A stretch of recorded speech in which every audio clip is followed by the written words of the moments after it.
আচ্ছা দেখো, আমাদের সম্পদে এক বলছে কি 3টে বাহু দেওয়া থাকবে, তোমাকে একটা ত্রিভুজ রাখতে হবে। তা 3টে বাহুর মান তো এখানে দেওয়া নেই, তা আমি এখানে 3টে বাহুর মান আন্দাজে নিয়ে নিলাম। হ্যাঁ, এটা বড় নিলাম 7 সেন্টিমিটার নিলাম, পরেরটা নিলাম হলো 5 সেন্টিমিটার, আর পরেরটা নিলাম হলো 5.5 সেন্টিমিটার, 6 মিটার যাই নাম না কেন। এ বি আর এটা হলো কি সি। এটা কি একরকম নেওয়া যাবে না? না, তোমার 3টে বাহু 3 রকম হতে পারে। যদি একই রকম হয় তাহলে সেটা সমবাহু হয়। নেওয়া যাবে না তা না, নেওয়া যাবে, কিন্তু তোমাকে তো সমবাহু ত্রিভুজ আঁকতে বলে নাই। দেওয়া থাকবে। মান দেওয়া থাকবে, আবার নাও দেওয়া থাকতে পারে। যদি দেওয়া থাকে তাহলে ওই মানুষের তোমাকে স্কেলে মাপ নিতে হবে। আচ্ছা এবার দেখো, প্রথমে যে কোনো রশি নিব, যে কোনো রশি বি নিব, নিয়েছি। আচ্ছা প্রথমে এই যে এ বাহুটা, এবার এবার স্কেলটাকে প্রয়োজন মতো সরিয়ে নিয়ে এ বাহু সমান করবো, পেন্সিলটাকে নিয়েছি। দেখো এ বাহু সমান করছি না, এবার এটাকে নড়াচড়া করা যাবে না কিন্তু। এবার এই বি বিন্দুতে বসাইতে হবে, বসানোর পর এই বি ই দাগের উপরে এটা দাগ দিব, নিয়েছি। এর নাম দিলাম হলো বিসি অংশ কেটে নিয়ে। এই যে আমি যে কথাগুলো বলতেছি এগুলো অঙ্কন বিবরণ। আচ্ছা এ ভাগ সমান করে কাটছে, এখানে এ দিলাম মানে এটা এ ভাগ সমান করে কাটছে। হ্যাঁ, তোমাদের বোঝার সুবিধার্থে। আচ্ছা মানে এখানে এ দিয়েছে না, তার মানে এই অংশটুকু এ সমান করে কাটছে, ঠিক আছে। এবার দেখো, না দিলেও হয়, না দিলেও হয়। এবার বি, এই বি ভাগ সমান করছি, এবার বি ভাগ সমান করে বি বিন্দুতে বসাবো। এটা কিন্তু ছোট বড় করা যাবে না, এই তো বি বিন্দুতে বসাবো।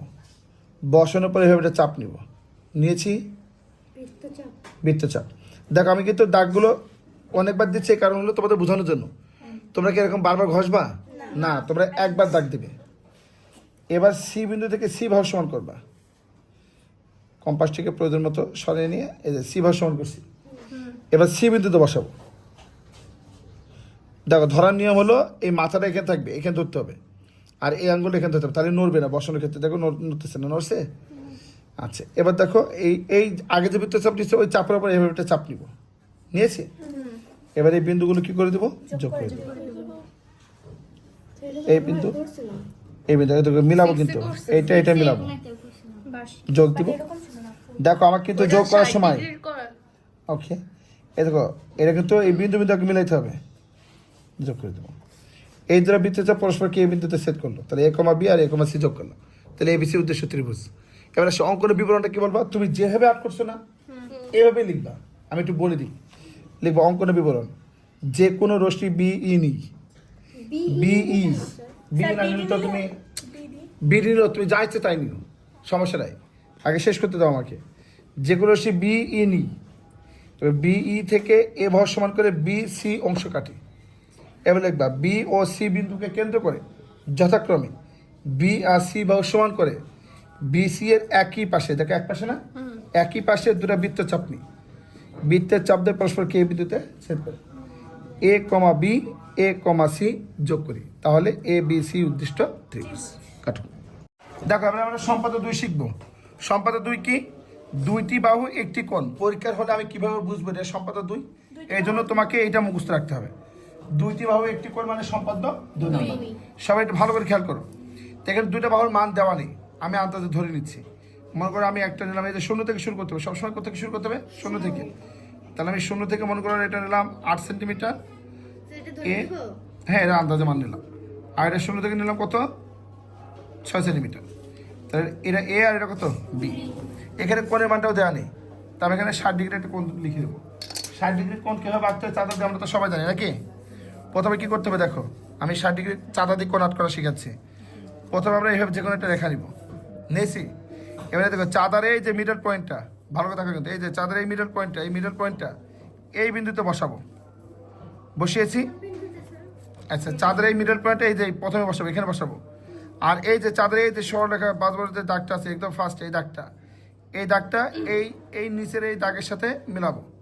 তাহলে আমরা এই যে প্রথমে এই পয়েন্টটা এখানে বসাই, বসানোর পর এই দাগের সাথে মিলাবো, এই যে দাগের সাথে মিলছে, এই দাগের সাথে মিলে গেছে। এবার কোণ হলো নিচের গুলো, কোনগুলো নিচের গুলো।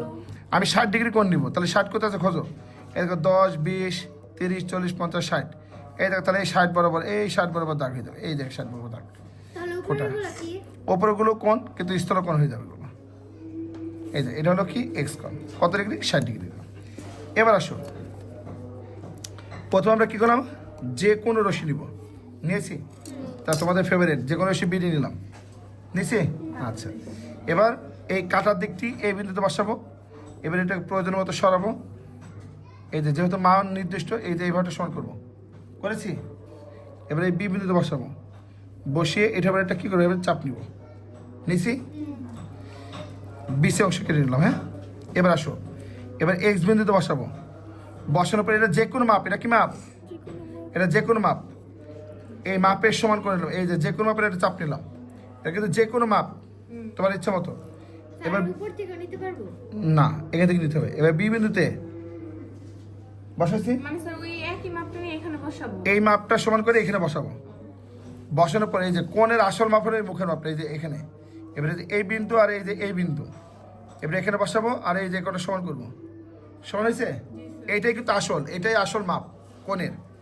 এবারে যেখানে সেট করছে না, এবারে কাটার দিকটা এখানে বসাবো, বসিয়ে বৃত্তচাপ এবার চাপ নিব, নিছি। এবার এই যে বি বিন্দুতে কোণ আট করছি না, বি বিন্দুতে কোণ আট করছি না, তাহলে বি বিন্দু আর এই যে এই বিন্দু এদের যোগ করবো। তা আমরা চলো যোগ করে ফেলি। তাহলে এই বিন্দু আর ওইটা যোগ করবো, এই যে বিন্দু বিন্দু মিলাইছি, এই এর নাম তাহলে হলো বি এফ, এক্স করে সমান করে, কার সমান করে? এবার এই যে বি বিন্দুতে বসাবা, বসিয়ে এটাকে প্রয়োজন মতো কি করবা, নিচে। আচ্ছা, এবার এই যে বি বিন্দুতে বসাবা, বি এফ থেকে এটাকে নিলাম, কাটছি, এর নাম দিলাম এ।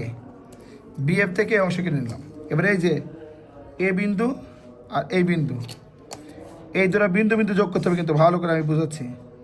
এই দেখো এই পয়েন্ট আর এই পয়েন্ট, এ বি সি হল উদ্দিষ্ট কি ত্রিভুজ। তাহলে অঙ্কনের বিবরণটা কি হবে, তুমি যেভাবে আট করলে ওইটাই। প্রথমে কি, যে কোনো সে বিডি নিই, বিডি থেকে এ বাহু সমান করে বিসি অংশ কাটি, বিসি এর বি বিন্দুতে এক্স করার সমান করে সি বি এফ কোণ আঁকি, বি এফ থেকে বি বাহু সমান করে বি বাহু সমান করে এ বি অংশ কাটি। এবার এ কমা সি যোগ করি, তাহলে এ বি সি উদ্দিষ্ট ত্রিভুজ। দেখো গত ক্লাসে আমরা সম্পাদ্য 2 পর্যন্ত শিখছিলাম, আজকে হলো সম্পাদ্য 3। সম্পাদ্য 3 আমি পরীক্ষার হলে কীভাবে মনে রাখবো, যেটা সম্পাদ্য 3 মনে রাখার জন্য এই পদ্ধতি মনে রাখবা। একটি বাহু ও দুটি কোণ, একটি বাহু দুটি কোণ দিয়ে ত্রিভুজ আঁকতে হবে। কি আঁকতে হবে? ত্রিভুজ। এখন একটি বাহু দুটি কোণ দিয়ে কীভাবে আমরা ত্রিভুজ আঁকবো, চলো আমরা সেটাই আজকে দেখবো, ঠিক আছে? তাহলে একটি বাহু দিয়ে আর দুটা কোণ দিয়ে আমরা ত্রিভুজ অঙ্কন করা শিখবো আজকে। তো এখানে বাহুগুলোর মাপ তো দেওয়া নেই, দেওয়া আছে, তো আমরা আমাদের বাহুগুলোর মাপ নিয়ে নিলাম। এটা মানে মতো নিয়ে নিলাম, হ্যাঁ ইচ্ছা মতো এটা নিয়ে নিলাম। যে মনে করি এটা 6 সেন্টিমিটার নিলাম, তো এই কস্ট 6 সেন্টিমিটার। আর দুটা কোণ দিয়ে আছে, কোণের পরিমাণও প্রশ্নে উল্লেখ করা থাকবে, ঠিক আছে? আর যদি উল্লেখ করা না থাকে তাহলে ইচ্ছা মতো নিয়ে নিবা। একটা কোণ নিলাম এক্স কোণ, এটা কোণ নিলাম কি ওয়াই কোণ। তা এটা নিলাম হলো এক্স কোণ। আর আমরা কালকে তো চাঁদা দিয়ে কোণ আট করা শিখছিলাম, মনে আছে না? আচ্ছা, এটা হলো কি ওয়াই কোণ। এবার কীভাবে আঁকবো দেখো, একটি বাহু আর দুটি কোণ কীভাবে ত্রিভুজ অঙ্কন করবো খেয়াল করবো সবাই। প্রথমে আমরা যে কোনো রশ্মি নিব, যে রশ্মি কি নেব, বিডি। হ্যাঁ, আচ্ছা তোমাদের পছন্দ মতো। এবার আসো, প্রথমে যে বাহুটা আছে না এ বাহু, প্রথমে এ বাহু সমান করব, ওই আগের মতনই নিয়ম একই। এ বাহু সমান করে এই বি বিন্দুতে বসাবো, বসিয়ে এর উপর দেখো তোমাদের দাগগুলো ওভার দাগ দিবা না, মানে 2 বার 3 বার করে দিবা না। যদি একবার ওই স্পষ্ট আছে তারপরে একবার দিয়ে দিবা। তোমরা এটাকে কি এরকম ঘষো, এরকম ঘষলে এটা কি মোটা হয়ে যাচ্ছে না? সো মোটা হয়ে গেলে স্যার কিন্তু নাম্বার কেটে দিবে 1 বার করে, আবার এমন আছে নাম্বার 0 দিতে পারে। তো আমরা এ বাহু সমান করে এখানে কি কাটলাম, বি সি অংশ কেটে নিলাম। হ্যাঁ, এবার আসো সব থেকে সহজ পদ্ধতিভাবে শিখবো আমরা। প্রথমে এক্সকে কেন্দ্র করে, এটা যে কোন মাপ, এটা কি মাপ? নির্দিষ্ট মান তো প্রশ্নে দেওয়া থাকবে। দেখো এই দুটো একই চাপ নিলাম, তাহলে আমার বারবার নেওয়ার লাগলো না। একই চাপ নিয়ে বি বিন্দুতে একটা আর সি বিন্দুতে উল্টা দিক থেকে। হ্যাঁ, ঠিক আছে? আবার বলতেছি, এটা যে কোনো মাপ, এখানে এটা মাপটা এই মাপটা একই রকম নিলাম, কারণ যে কোনো মাপ, এটা কি মাপ? বি বিন্দুতে নিলাম আর এখানে সি বিন্দু থেকে উল্টাভাবে নিলাম। হ্যাঁ, আচ্ছা, এবার এক্স করার সমান করে এখানে করা না, সেম না, কিন্তু চাপটা একই রকম নেওয়া যায়, সমস্যা নেই। কিন্তু এই যে মুখের মাপটা হলো আলাদা জিনিস, এইটাই হলো আসল কোণ। কোনটা নির্দেশ করে, এই যে মুখের মাপটা কোণ নির্দেশ করে, এই যে এইটাই হলো কোণ নির্দেশ করবে, এই যে এইটাই হলো অরিজিনাল। ওই চাপটা তো যে কোনো চাপ নেওয়া যায়, বাট এটা তুমি চাইলে যে কোনো নিতে পারবে না। এই দেখো এই মুখের মাপটা নিছি, এই মুখের মাপটা সমান করে এখান থেকে এই বিন্দুতে বসাবো। এবার কিন্তু আমি ওই মুখের মাপ নিচ্ছি না, এবার কিন্তু এই ওয়াই কোণের মুখের মাপ নিচ্ছি। এই দেখো এই যে এই মুখের মাপটা নিছি, এবার এই বিন্দুতে বসিয়ে এখানে একটা চাপ নেব, নিচে। আচ্ছা, এবার বি বিন্দুতে কন্ট্যাক্ট করতেছে না, তা বি বিন্দুর সাথে এটা যোগ করবো। এই যে বি বিন্দুর সাথে এটা যোগ করে দিলাম, বিন্দু বিন্দু। আর এবার এখানে যোগ করবো। এই দেখো বিন্দু বিন্দু আগে মিলাই নিবা, এই যে বিন্দু আর এই বিন্দু মিলাই নিবা, যে বিন্দু আর বিন্দু একসাথে যোগ করবা, ওই সাথে যোগ করে দেবো, এই যে যোগ করে দেবো, হয়েছে যোগ। দেখো এই কোণ আর এই কোণ পরস্পরকে এই বিন্দুতে কি করেছে, ছেদ করেছে। এটা এফ দিলাম, এটা ই দিলাম। তাহলে এই এ বি সি উদ্দিষ্ট ত্রিভুজ। স্যার অঙ্কনের বিবরণটা কীভাবে লিখবো? তুমি যেভাবে আঁকছো সেভাবে লিখবে। কী লিখবা? যে কোনো সি বিডি নিই, বিডি থেকে এ বাহু সমান করে বি সি অংশ কেটে নিই।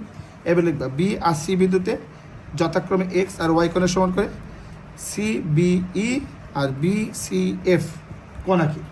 কোণ দ্বয় পরস্পরকে এই বিন্দুতে ছেদ করেছে, তাহলে এ বি সি উদ্দিষ্ট ত্রিভুজ। দেখো এখন আমরা সম্পাদ্য 4 নিয়ে কথা বলবো, খুব ভালো করে বুঝতে হবে কিন্তু আমাদের। দেখো এবার আমাদের দুটা কোণ দেওয়া আছে, একটা এ কোণ আর একটা কি বি কোণ। এখানে এক্স কোণ ওয়াই কোণ দেওয়া থাকতে পারে, আবার এই কোণগুলো মানও দেওয়া থাকতে পারে, তাই আমি মান এখানে নিলাম না। আচ্ছা, যদি মান নিতে চাই তাহলে মনে করো এটা 60 ডিগ্রি দেওয়া আছে আর এটা হলো 40 ডিগ্রি দেওয়া আছে, ঠিক আছে? তাহলে এই দুটা কোণ দেওয়া আছে, একটা 60 ডিগ্রি একটা 40 ডিগ্রি। 60 ডিগ্রি মান হলো এ কোণ আর 40 ডিগ্রি কোণের নাম হলো বি কোণ। আর এই যে এ কোণটা আছে না, এই কোণের বিপরীত ধরো এ দেওয়া আছে, মনে করো এ দেওয়া আছে 6 সেন্টিমিটার, দেবো ত্রিভুজটা আঁকবো, ঠিক আছে? তাহলে কীভাবে ত্রিভুজটা আঁকবো? প্রথমে আমরা মানগুলো নিয়ে নেবো চাঁদা দিয়ে। এর প্রথমে স্কেল দিয়ে দেখো সিএম লেখা আছে এখানে সেন্টিমিটার, কত 6 সেন্টিমিটার। তাহলে 0 থেকে শুরু করতে হবে, 0 থেকে একদম 6 পর্যন্ত আসবে, আসছে। তাহলে এটা এ বাহু, এটা হলো 6 সেন্টিমিটার। আর দুটা কোণ দেওয়া আছে, এটা 60 ডিগ্রি, একটা কত 40 ডিগ্রি। তার চাঁদা দিয়ে কীভাবে 60 ডিগ্রি আর 40 ডিগ্রি কোণ আঁকতে হয় এটা অলরেডি আমি তোমাদেরকে দেখিয়েছি, আর একবার দেখাই দেবো। তা আমরা প্রত্যেকে চাঁদা নেব। চাঁদা মিডল পয়েন্টটা, এই যে মিডল পয়েন্টটা একদম এখানে বসাবো, ঠিক আছে? আর এই দাগটা এই যে এই দাগ বরাবর মিলাবো, এই যে সরলরেখার যে দাগটা সেই দাগ বরাবর মিলাবো। তা মিডল পয়েন্ট বসানোর পরে যে সরলরেখার দাগ বরাবর মিলিয়েছি। এবার 60 ডিগ্রি নিব, তাহলে নিচের গুলো এই 10 20 30 40 50 60, এই দেখো 60 বরাবর ফোটা দিলাম। এবার কী করবো? এটা যোগ করে ফেলবো। তাহলে এটা হলো কি 60 ডিগ্রি কোণ। আর এই 60 ডিগ্রি কোণকে আমরা কী দিয়ে প্রকাশ করি? এ দিয়ে। এখানেও সেম, মিডল পয়েন্ট এখানে বসাবো আর এই দাগকে এই রেখা বরাবর মিলাবো, মিলিয়েছি। এবার কত 40 ডিগ্রি, তাহলে এই দেখো 40 ডিগ্রি, এই 40 বরাবর এই যে এখানে ফেলে দেবো। তারপরে এটা কী করবো? এখানে যোগ করে দেবো, ঠিক আছে? এটা বিকল, এটা কত ডিগ্রি? 40 ডিগ্রি। এবার আসো আমাকে কী হবে ত্রিভুজটা ত্রিভুজটা আঁকতে হবে, সেটা আমরা একটু খেয়াল করবো। প্রথম আমরা যে কাজটা করবো, সবাই মনোযোগ দিয়ে বুঝতে হবে। যে কোনো রশি নিব, কী নিলাম? বি দিয়ে নিয়েছি। আচ্ছা, আমাদের এ বাহু সমান করে, কার সমান করে? এ বাহু সমান করে এখান থেকে আমরা বি আর সি অংশ কেটে দেবো, ঠিক আছে? আচ্ছা, যেহেতু আমাকে বলছি এ কোণের বিপরীত বাহু, কোন কোণে? এ কোণের বিপরীত বাহু, তাহলে বি কোণটাকে দুই পাশে নিতে হবে। বি কোণটা কী করতে হবে? দুই পাশে নিতে হবে। তাহলে প্রথমে আমরা বি কোণটা সমান করবো, কার সমান করবো? বি কোণ। এটা যে কোণ মাপ, এটা কি মাপ? আচ্ছা, এবার আমরা এই বি বিন্দুতে একটা চাপ নিব, আবার এই সি বিন্দুতে একই দিকে একটা চাপ নেব। দেখো একই দিকে কিন্তু এই চাপটা আগে থেকে নেব না, যখন কোণ আঁকবো তখনই এই চাপটা নিব, আগে নিবা না। এবার চাপ নেওয়ার পরে এবার এই মুখের মাপটা সমান করতে হবে। এই মুখের মাপটা হলো আমাদের আসল কোণ নির্দেশ করে। নিয়েছি, এই মুখের মাপটা সমান করে এখান থেকে এখানে আর এখান থেকে এখানে দিয়ে আমরা বি বিন্দুতে কোণ আঁট করতেছি না, তা বি বিন্দুর সাথে এটা যোগ করবো। যে বিন্দুতে কোণ আঁট করবে সেই বিন্দুর সাথে যোগ করতে হবে। হ্যাঁ, এই যোগ করেছি, আবার এখানে যোগ করব। এই যে বি বিন্দুর সাথে যোগ করেছি, এই যে হয়ে গেল নাকি? এই যে সি বিন্দুতে যে কোণ নিচ্ছে না, এখন তোমাকে বলছে কি এ কোণের বিপরীত বাহু না। এবার এই যে এই কোণটা, এটা যে কোনো চাপ, এটা কি নেব? যে কোনো চাপ নিয়েছি, নিয়ে এই সি বিন্দু থেকে এই যে উপরে যে বাহুটা আছে না, এই উপরের বাহু এই পর্যন্ত আসবে, এই নিচে কিন্তু যাবে না, মনে রেখো। চাপ নেওয়া শেষ না, চাপ নেওয়া শেষ। এবার মুখের মাপটা নিব, এই মুখের মাপটা হলো আসল কোণ। হ্যাঁ, এই যে এবার এখান থেকে এটা কী করবো? যোগ করে দেবো, দিয়ে এটা কী করবো? যোগ করে দেবো। ওকে, এই যে বিন্দু যোগ করে দেবো। তাহলে আমরা বলতে পারি এটা হলো বি কোণ, এটাও বি কোণ, এটা কী কোণ? এ কোণ। এর নাম দিলাম জি, এর নাম দিলাম এফ, এটা পরস্পর কে বিচ্ছেদ করছে। এ বি সি হল উদ্দিষ্ট ত্রিভুজ। এরকম আমরা সম্পাদ্য 4 শিখছিলাম, দুইটি কোণ আর একটা কোণের বিপরীত হয়েছিল নাকি? কিন্তু এবার উল্টা, এবার দেখছে দুইটা বাহু আর ওই একটা বাহুর বিপরীত কোণ দেওয়া আছে। ক্লিয়ার? তাহলে কীভাবে আঁকবো চলো। তাহলে আমরা দুটো বাহু নিয়ে নিলাম, একটা বাহু নিলাম আর একটা বাহু নিলাম, ঠিক আছে? একটার নাম দিলাম কি বি, একটার নাম দিলাম কি সি। আর একটা কোণ দেওয়া আছে, তা কোণটা আমি আমার ইচ্ছা মতো নিয়ে নিলাম। আর চাঁদা দিকে কোণ আঁকতে আমরা তো গত ক্লাসগুলোতে শিখেছি। তে এই বি একটা কোণ দেওয়া আছে। চলো ভালো করে খেয়াল করবে কিন্তু সবাই। প্রথমে আমরা যে কোনো রশি নিব, কি নিলাম? বিডি নিয়েছি। আচ্ছা, এবার আমরা যে কাজটা করবো সেটা হলো বি কোণের সমান করে, কার সমান করে? বি কোণ। এই বি কোণটা সমান করে আমরা, এটা যে কোনো মাপ, এটা কি মাপ? এই যে কোনো মাপ। বি বিন্দুতে আমরা কোণ নিব। এবার কি নেবো? মুখের মাপ। কি নিব? এটা হলো আসল কোণের মাপ। হ্যাঁ, এই এবার যে বিন্দু থেকে কোণ আট করতেছে ওই বিন্দুর সাথে এটা যোগ করে ফেলব। তাহলে বি বিন্দুর সাথে আমরা কি করলাম? এটা যোগ করে ফেলব। করেছি? আচ্ছা, তার নাম দিলাম কি ই। আচ্ছা, এবার আসো, এই যে সি বাহুটা আছে না, এই সি বাহু সমান করে, কার সমান করে? সি বাহু সমান করে আমরা বিই থেকে এ বি অংশ কেটে নেব। এটা কার সমান করছে? সি বাহু থেকে এ বি অংশ কাটছে। আচ্ছা, এবার আসো, এবার এ বিন্দুকে কেন্দ্র করে, কাকে কেন্দ্র করে? এবার বি এর সমান ব্যাসার্ধ নেব। নিয়েছি। এই দেখো, এই কাটার দিকটা এতে বসাবো, বসিয়েছি। আর এই মাথায় ধরবো, ধরে আমরা এটার উপর চাপ নেব। আচ্ছা, আমরা তো যে কোনো মাপ নিয়েছি, যার কারণে কী হচ্ছে, আমরা এই বাহুটাকে একটু ছোটো করে নিই, একটু ছোটো করি। হ্যাঁ, এবার আসো, মাপ দেওয়া থাকবে পরীক্ষা হলে, যে মাপ দেওয়া থাকবে ওই অনুসারে করতে হবে। তারপরে একটু বেশি নেওয়া হয়ে যাচ্ছে, আমরা আর একটু ছোটো নিই, আর একটু ছোটো নিই। এবার আসো, একে কেন্দ্র করে এটা আবার কী করবো? এবার চাপ নেব। নিয়েছি। হ্যাঁ, যতটুকু হয় আর কি। এবার আমরা কী করবো? এই চাপ দ্বারা যোগ করে দেবো। চাপ দ্বারা কী করবো? এই যে এখানে সেট করছে না, এই দেখো, এই যেখানে সেট করছে আর এই যেখানে সেট করছে। এবার এই দুটো কী করবো? এখানে যোগ করে দেবো। পরীক্ষা হলে মান দেওয়া থাকবে, ওই মান দিয়ে করলে তখন আর এই প্রবলেমটা হবে না। বুঝতে পারছো কি না? এখন তো আমি এখানে যে কোনো মাপ নিয়েছি, যার কারণে কী হচ্ছে, একটু প্রবলেম হয়েছে। কিন্তু পরীক্ষা হলে তোমাদের কি মাপটা দেওয়া থাকবে। আচ্ছা, এবার বিবরণটা কী হবে চলো। বিবরণটা হচ্ছে যে কোনো সে বিডি নিই, বিডি রেখাংশের বি বিন্দুতে বি কোণের সমান করে ডিবিই কোণ আঁকি। এবার বিই থেকে সি বাহু সমান করে বি এ অংশ কেটে নিই। এখন এ বিন্দুকে কেন্দ্র করে বি বাহু সমান করে বিডের ওপর যে কোনো একটা বৃত্ত চাপ নিই। এই বৃত্তের চাপ মনে করে সি আর সি প্রাইম বিন্দুতে সেট করেছে। তারপরে এ কমা সি আর এ কমা সি প্রাইম কী করি? যোগ করি। তাহলে এ বি সি এবং আরেকটা কী হচ্ছে এ বি সি প্রাইম, এই দুটাই হলো উদ্দেশ্য ত্রিভুজ। এখানে কিন্তু ত্রিভুজ দুইটা, একটা হলো এ বি সি আর একটা কে এ বি সি প্রাইম।